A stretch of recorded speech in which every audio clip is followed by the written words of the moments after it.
Hi guys, welcome back to another video, and I'm equally excited about this video and a bit nervous because I've been basically working on a spreadsheet along with my friend Gru on the FL2 forum. I've actually been working on this for a fair while. It just got put into the background because other stuff took over. Anyway, I know for a fact that trying to keep above water on Freelander 2, so trying to work out what needs to be serviced when, can sometimes be a bit of a nightmare. So what I've put together is a nice little spreadsheet that you can input all the details of when you service stuff, complete with LR part numbers and as much detail as I could possibly pack into it. What I need you guys to do is use it. Tell me if it's useful or not, or how it works for you, and if there's any problems, let me know in the comment section below, or I'll leave the email address. But what I'm going to do is I'm going to throw it over to Scott in the studio, aka the spare room, and he's going to talk you through now what this spreadsheet is all about. Thanks, Scott in the field. Now welcome to me in the studio, aka the spare room. We're going to go through this sheet, but first of all I need to get my monitor on your display. So 3, 2, 1, click. There you go. You should see the spreadsheet up. And before we go through the spreadsheet, what I'm going to do first of all is I'm going to go through with you how to get a copy of this spreadsheet, because what I've done is I put it so you can view it, but you can't edit it because obviously it'll ruin the master template, and yeah, people are going to end up with other people's details and stuff like that. It'll all go wrong. So first of all, what you want to do is when you've clicked the link to the one that you want, and we'll go through with that shortly if I can get my words out, you'll end up opening up your sheet. You want to go to File and then go to Make a Copy. Click that, and then it'll ask you what you want to call it. I'm just going to leave it as it is, and then it'll be in the folder My Drive. Before I make a copy, what I'm going to do is show you basically if you click on a value and you can't delete anything. As you can see, I'm trying to delete that and it won't go away because it's in view only. That's why you need to make a copy first. So you do need a Google account if possible. You can go to Make a Copy, Name, My Drive, Make a Copy. And then that way it will copy the file over onto your account and then make it editable, if I can get that word out correctly. Because as you can see there, I can delete it, make it 100, change it, make it 1,000 again. Jobs are good 'un. You'll then find it in your Google account, because if I refresh this now, there you go, copy of. It'll tell me that I open the file, and then it'll say a copy of. So you can just open it, you can rename it whatever you like. So now I've got my copy. I can now take you through. The reason why I say you need a Google account is I have tried downloading this sheet and using it in software on the computer, but the formulas and formatting doesn't quite work. It doesn't translate perfectly, so it gets all a bit squiffy. If there's anyone out there that wants to make this into a website or something else, or knows a way of making this spreadsheet better, making the formulas better, do get in contact with me. I'll leave our email address down in the description below if you want to get in contact, or leave a comment down below in the comment section. That will be very much appreciated. Hopefully we can make it more resilient, because I think it is quite easy to break this spreadsheet. It's not perfect. Going through it, what can you see? Well, the main thing is you've got all your serviceable items down on this side. So the things you kind of need to get on top of, and all you do is you basically input the date of when it was done and the miles that it was done. So for example, if I was to say that I did an oil change, the day that I'm recording this is the 6th of the 6th 2025. So you can either use the date or delete that. 6th, bear with me, 6/25. And then miles, well, up here we've got current odometer reading, so just switch that out. So for example, I've done 61,230,000 miles, just say for example, nice round number. As you can see, a load of the columns changed. So engine oil, we changed it, we've just changed it, so we'll put 60,000 miles. Service schedule, you can change all these figures if you want. If you don't service, like change your oil every 12 months, you can change this to be 24 if you so desire. These are all just figures that I've come up with change them how you wish, leave them if you so desire. You can also change when you want to service it. So do you want to do it every 6,000 miles? Do you want more? Do you want less? Etc, etc. These columns are customizable to your taste. The next due, that's the bit you kind of want to leave alone. Don't try and edit that column because it should update itself, all being well.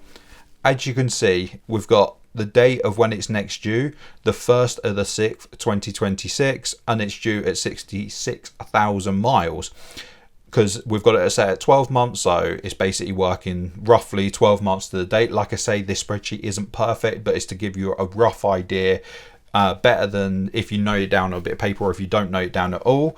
And then, is it coming up soon? No. Is it due? Basically, if I change this now, this odometer reading to, let me change it, 65,000. As you can see, that soon column lighted up. That says yes. Is it due? No. If I do 67,000 miles, as you can see, the soon has gone and now it's lit up red for due. What I'll do is I'll take you over to the spreadsheet that I've got running. Basically, this is the spreadsheet that I've got done and, well, one I'm keeping up to date for our car. And as you will see on it, you can tell when we've had the oil serviced, the cabin filter done, etc, etc. All the fields are updated. The only one that isn't updated is obviously the transfer box oil, because we brought the car, we haven't touched the PTU because we actually thought it was only going to last a short amount of time. We didn't realize it would keep going for as long as it has, and we're waiting for it to die so we can stick a new unit in, because it's way too past changing the oil. Anyway, enough about our car. As you can see, it's telling me the date of when everything's due. So 27th of the 4th, 2026 for the engine oil, and then going down, I'm sure you can read this all yourself, and it tells me the mileages. I've got the service schedule of when I'd like to change certain bits, so it keeps me aware. And then what have we got on the horizon? Due soon. We've got the cabin filter, air filter, fuel filter. Basically, I've got most of these set up as a 12 months thing, so as soon as I input it, it'll come up soon straight away. If you want to change the figures, you can change it up here where it says soon days. You can change it. So at the moment it's 180 days, which I think roughly works out to be 6 months. And then soon miles, we've got 5,000. So when something gets within 5,000 miles, it will flag up the soon. And then when it gets to 180 days, well, when it gets to less than 180 days, that will flag the soon column up as well. But you can customize them. So if you want it less, like less days, more days, etc, etc. Same way the mileage. I know this is all quite rambly and a bit kind of but it will make sense once you start playing with the spreadsheet yourself. And then on the due list, we've obviously got the transfer box oil, and then we've got, what else is that? That is the wheel alignment. Oh yeah, we've not done that for a long while, but yeah, we will get round to that. But this sheet is basically, without me even having to work anything out, it's telling me that most things are pretty much up to date. What else have we got on this spreadsheet? Well, we've got all sorts of information. We've got things such as what oil you need. So if you open up the spreadsheet that's 2006, 2007 to 2010, it's got the part number for the oil that you need, or the specification of oil, because all of them cars are more than likely, almost certainly, not going to have a DPF on them. So you want the non-DPF oil if you want to be perfect. I think you can put DPF oil in a non-DPF car. I don't think it'll go too far wrong, but I just thought I'd put as much correct information, or proper information you could call it. Also, oil filter part numbers. Like I say, this has taken me a long time to get all this information together. Part numbers for all sorts of bits, loads of different bits of information. If you scroll across, there's even more areas to use, such as how much a service fill is and a dry fill is of the oil, links to different websites. Like I say, more part numbers, more information about how much fluid things take, a column for things that you use. And then if I scroll down some more, you've got other consumables. This section doesn't really kind of update itself like when it comes to next due. This is all for manually inputting the data yourself. So wipers, when you brought your last wipers, you can fill these out if you want or not. That's entirely down to you. Like I say, information there about the size of wiper. If any of this information or the part numbers is incorrect, like I say, get back to me. I'll update the template when I can, all being well. Things like different sensors on the car, and then you can keep this going, that if you want to add drive shafts or anything else you replaced on the car, you can keep this going to your heart's content. Also with the crankshaft sensor, they're very VIN specific, so that's why I've kind of put in this field just here the different part numbers for the different VINs. I believe I've got that correct, because that's something that people fall down on. So yeah, there's a lot packed into this spreadsheet. Massive thanks to Gru for kind of helping me out with it.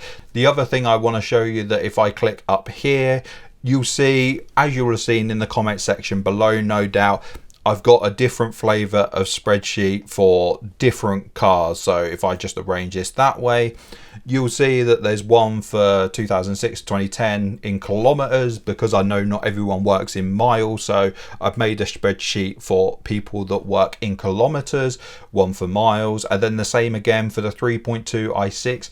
Like I say, when you open up some of these spreadsheets, I think it's this one, yeah, 3.2 litre i6, there's a big red box here. It says information on this sheet hasn't been confirmed yet. So if anyone owns a 3.2 litre i6 petrol Freelander 2, feel free to go through this sheet, check part numbers if you want, and check that they're right or not right, and get back to me, because unfortunately I don't have an i6, and i6s are not very common in the UK at all. So to try and find the information out there is a bit of a minefield. You guys might have a better idea than I did when I was creating this, but I wanted to try and make a sheet for everyone if I possibly could. I'm sure there's Freelanders that I've probably missed out on, because I think there's another engine, petrol engine type, that I've probably missed out on. But yeah, there's a sheet there for everyone. Pick the correct one, make a copy. Like I say, it unfortunately doesn't, the sheets don't really translate into like computer software, because all the formatting goes a bit funky and stuff like that. So yeah, it's kind of one of the things you have to store on your Google account and use on Google, or otherwise it all goes a bit squiffy. Other than that though, I think that is everything. I can't thank Gru enough, because the amount of messages I was sending him, and he did this all in his free time as well. So thank you very much, Gru, much appreciated. And this was created ages ago. I just haven't got around to making a video about it. Plus I was fettling it all the time, and it's still not perfect, but I think it's as good as it's ever gonna be. So yeah, I'll leave it out to you guys. Hopefully that's helped some of you out. Maybe it has. If not, leave all your feedback down below. That would be very much appreciated. Hopefully this could be, like I say, made better, or just be left alone and you guys can use it how you so wish. Or someone out there might be able to host it on a web server and make it some sort of web page or something, but that could be a whole minefield in itself. So yeah, be free, enjoy. Hopefully it's made your life easier. Like, comment and subscribe, do all them fun things, and I'll see you in the next video, whatever that may be. Thank you very much, goodbye, and I'm gonna splat the camera seeing as Alana's not here, and splat. This is an end card. I didn't know what to do. You probably can't hear me very well, but here's 10 seconds of end card. Hopefully that's 10 seconds.